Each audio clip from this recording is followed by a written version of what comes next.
Hey, what's up, lightboltjoe here. Today we are going to discuss the 2013 book in the Heroes of Olympus book series by Rick Riordan, The House of Hades.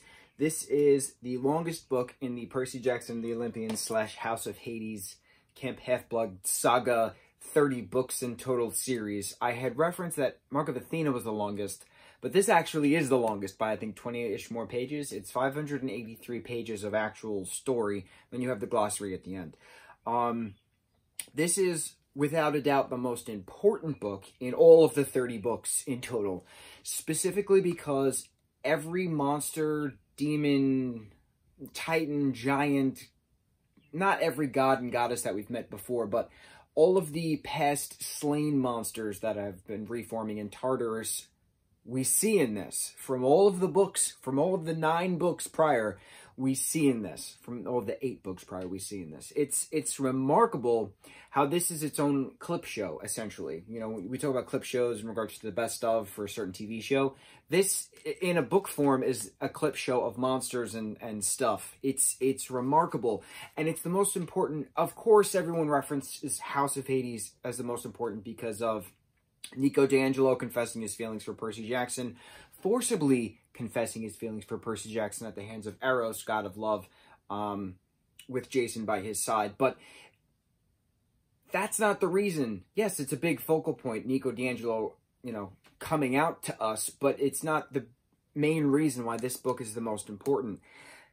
All of the monsters and monsters coming back is the main reason why this is the most important. This sets the tone for how can the Greeks and Romans come together? Will the Romans get the Athena Parthenos to Camp Half-Blood to make amends so that way the fight can end?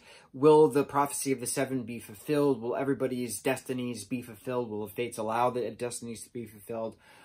Etc., etc. So, this book, amazing. It took me so long to read because my attention span's getting shorter and shorter as the days go on, and I'm very nervous, to be honest. But I love this book.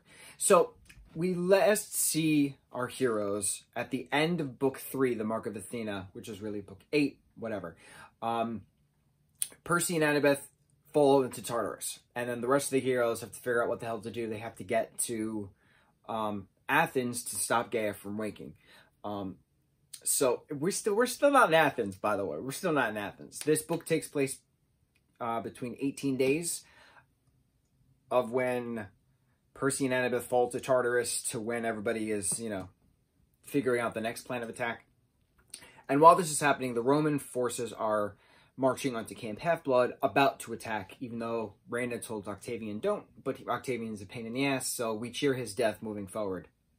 Now, there's 2 different stories in this book, and then eventually there's 3 different stories in this book, and then eventually everybody collides together. So we have Percy and Annabeth going through Tartarus, all that stuff. We have Hazel, Piper, Jason, Leo, Frank, Nico, all going through their stuff on the surface. And then we have Leo eventually having his own stuff going on with Calypso on the island of Ogygia, when he gets blasted. So the Boreads come back, Chione, the snow goddess, she's back, and everybody is fighting, but really it's everybody's frozen and Piper's fighting. This is kind of like middle-ish of the book. After everybody's, you know, of course, fighting other gods and goddesses and demons and creatures alike as we go on. But Chione has this like ice wind ball that like shoots Leo. No, it shoots the heroes to like Tunisia. It's like Egypt, Libya, Tunisia, I think, Algeria, Morocco. That's like the northern coast of Africa, like going around the Mediterranean. So the kids eventually get to Tunisia and then they have to go to Malta to, you know, do something else. It's always a let's get one clue here and go to a next and get another clue and go to a next. But Chione just blows Leo into the sky, and he winds up on Ogygia, and he's trying to get off the island, as Calypso's trying to get him off the island, but then eventually Calypso starts to like Leo, and then Leo says he promises he'll be back, so he takes a crystal and his Archimedean sphere, and his plan is to hardwire it back into Festus on the Argo 2 to find a way back to Ogygia, to find a way back to Calypso, which we see in book 5, which is the book 10, but we'll go into that as we read. So that was a really cool little story going on. Percy and Annabeth constantly almost on the verge of death in Tartarus was very hard to read because you got to think, right? This is the 8th book in the Percy Jackson series, in the Percy Jackson universe. We're not including the King Chronicles in this particular statement just because their King Chronicle books and the Heroes of Olympus books came out at the same time. Percy Jackson and the Olympians, The Lightning Thief came out in 2005. This book came out in 2013. So, 5, 6, 7, 8, 9, 10, 11, 12, 13. 9 years worth of these characters, right? It's not 9 years in written terms of plot points because Percy's still technically 16 in this book, but 9 years of publication, release dates of these books. You have 9 years invested in these characters, and to see these characters suffer physically, emotionally, it was hard reading this. My favorite part of this entire book, and it's not even the point when Jason and Nico are in Croatia at Diocletian's, decrepit mansion, and they have to get the Diocletian's scepter from Eros, which was an iconic scene in itself. And that's everybody's favorite scene in this book. Everybody's favorite scene is Jason and Nico, against Eros with the Diocletian scepter. My favorite moment in this entire book is the horror element of these scenes in Tartarus. Percy and Annabeth find Iapetus, the Titan who Percy wiped his memory clean way back in like book 3, the Titan's Curse, in the River Leith, and told him that he was Bob, he was a good Titan, and he had Hades look after him in the palace. But Hades kind of made him a janitor. So, like, he got a broomstick, and, like, one of the saber-toothed kittens that was also in book 3 makes an appearance as Bob's cat named Little Bob in this, which was pretty cool.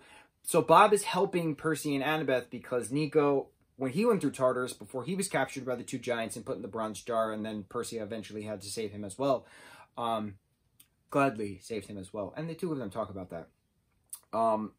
Nico was relevant to speaking to Bob, saying that Percy's a friend, that Bob treated Percy and Annabeth as friends, that Bob is deciding his own fate. He's not doing what was expected of him, what he was created for. He is deciding his own fate, which is pretty cool. And that's a big help as to him helping Percy and Annabeth get through Tartarus, facing all of the Keonans and the different, plague spirits and all these different things that they fought previously.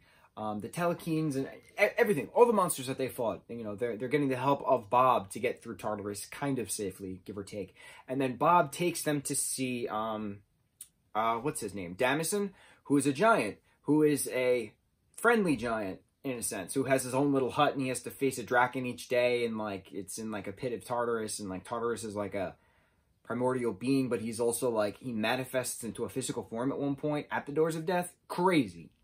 But Bob takes them to Damison to, like, kind of, like, rest up a bit. So you have a helpful giant and you have a helpful Titan in the pits of Tartarus. And Bob is saying that he wants them to go get the death mist from the goddess Aclis, so that way they can pass through Tartarus a little bit more easily. Everyone says it's a suicide mission, whatever. Bob eventually gets Percy and Annabeth to the misery goddess, to the goddess of poisons, Aclis. And it's dark and gloomy and chaos, and it's just so horrifying reading all of these things that you feel that emotion, that you feel that fear and terror inside of you as these characters are going into this other layer of Tartarus. And then after they go through Aclis and kind of defeat her because she tricks them, they get the death mist, but then all of a sudden the goddess Night appears. The Nyx, the goddess of night. She is the mother of Aclis, technically, and Chaos. Night and Chaos had a baby of Aclis, but then all of Night's children come about to try to, get rid of Percy and Annabeth. And Percy and Annabeth have to figure out a way to trick the goddess of night, who is just pure dark. And it's not a lot of fighting, it's just conversation. And it's realizing death is inevitable. And it's just so depressing and horror-filled that the 2 of them jumping into the into the cavern to get out of the House of Night and to cross the other river or whatever the hell that they had to cross to get to the other side of Tartarus, to get further down, deeper to Tartarus, to get to the Doors of Death. Terrifying. That is my favorite part of this book.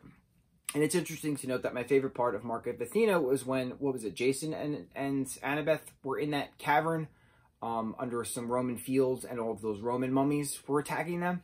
Terrifying. The horror element, Rick's not given a lot of credit for his horror elements. It's all action, adventure, thriller, you know, mythological, romance and stuff. He writes horror, and I'm so happy that this is a part of this, that Mark of Athena and the House of Hades is just one giant story. Obviously, it's all one giant story, but, like, there's no separation between the two. You know, with the falling into the pits of Tartarus, to the kids on the Argo 2 fighting for their lives and stuff like that. It's just chaos. So, as eventually Bob and Damison help, you know, Percy and Annabeth face Tartarus himself, facing more monsters. The Doors of Death are a switched up version of the elevator that takes them to Olympus. So let's say the doors are silver, the frame is black. These doors are black, the frame is silver. So it's the reverse, because Olympus is up, Tartarus, Hades is down. So that's like the analogy, I guess, or metaphor. Yeah, sure, one of those words. But the thing is that you have to hold the up button for 12 minutes, because there's 12 giants, there's 12 Olympians. Why 12? No one knows. No one needs to know. It's just you have to hold it for 12 minutes. But the doors are chained to the ground. Hence, the doors are chained to Gaia upstairs, and the doors are chained to Tartarus downstairs. So the chains have to be severed, so that way, not Tartarus. Who's the god of death? Thanatos. So that way Thanatos can regain death and make sure people and things don't slip away when they're not supposed to through the Doors of Death. So Annabeth and Percy slice some chains, and Bob and Damison and little Bob fight against Tartarus, and Bob sacrifices himself, and he tells Percy, tell the sun and the stars. Bob says hello, holds the button for 12 minutes. But while this is happening upstairs, the kids eventually get to Eros. Eros? Not Eros. I forget where. Eros was the god that Nico and Jason had to fight in Croatia. But then they get to Malta, and then they get to some part in Greece. Wherever the House of Hades is located, in many layers under a basement in Greece. I forget the name. I think it starts with an E. Epirus? Olympus? Epirus? Something.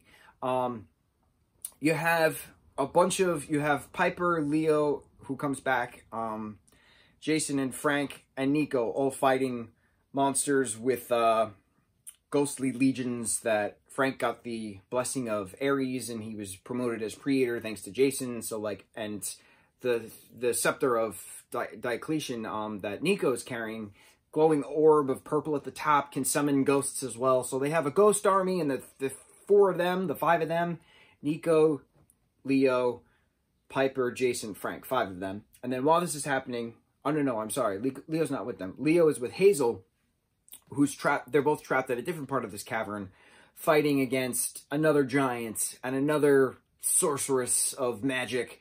But they're trying to get Hecate to help, and then Hecate eventually does help.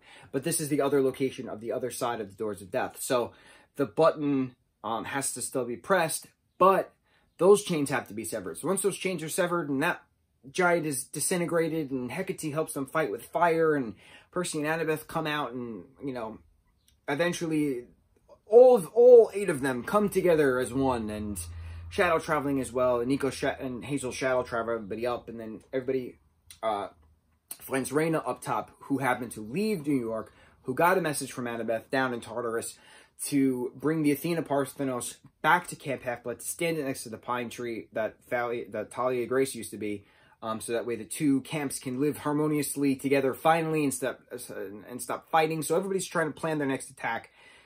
Coach Hedge, the Satyr, Reyna, the Praetor, and Nico, the god, the prince of death, if you will,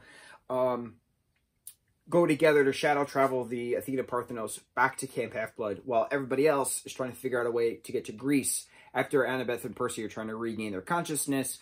They then get on the Argo 2. Leo's hooking up the device and the crystal to eventually get back to Ogygia, but to get to Athens to finally face the giants, to defeat Gaia personally, finally in the land of the ancients.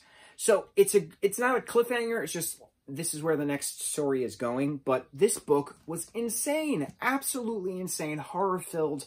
I might have botched the plot summary a little bit, but like, bro, this book is insane. This series is insane. I get so worked up talking about these books because I get so worked up reading these books. I listen to various soundtracks, Transformers soundtrack, compilation, and Pirates of the Caribbean in the background as well. It's just insane having that dramatic music play with the drama of the books. You're just transported to a different world, bro. Books, insane. On to the next one. Mucho mahalo.